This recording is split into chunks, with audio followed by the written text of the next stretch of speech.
রাজাপুর গ্রামে গিয়ে দেখি নান্দুরিক রেল স্টেশন আছে, আঙ্গারিয়া খানবাড়ি ও গালুয়া মসজিদ ইতিহাস তুলে ধরে।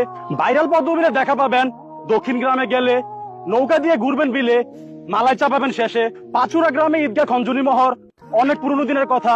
পাচুরা গ্রামে গেলে তাহার ইতিহাস ঐতিহ্য শোনা যায়। কুদরতি টিউবওয়েল আছে শুনি ভবের মুড়া গ্রামের মাঝে, 24 ঘন্টায় নাকি পানি পড়ে, তাই লোকে কুদরতি টিউবওয়েল ডাকে। সবচেয়ে পুরনো কূপের দেখা পাবেন শঙ্কুচাল গ্রামে। শঙ্কুচাল গ্রামের হাই স্কুলের কথা গুণীজনরা বেশি বলে। উত্তর গ্রামে গিয়ে দেখি সবচেয়ে বড় দিঘি। লরিবাগ গ্রামে গিয়ে দেখি খালবিলের সংখ্যাটা বেশি। আঞ্জুমান হাসানিয়া দরবার শরীফ গিলাতলা গ্রামে আছে।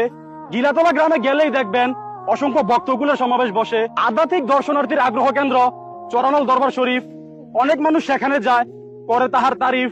ইন্ডিয়া বর্ডারের কাছের গ্রাম হায়দ্রাবাদকে বলে, সবচেয়ে কম জনসংখ্যা এই গ্রামে বাস করে। ধারেশ্বর গ্রামের জনদুর্ভোগের কথা অত্র অঞ্চলে জানা।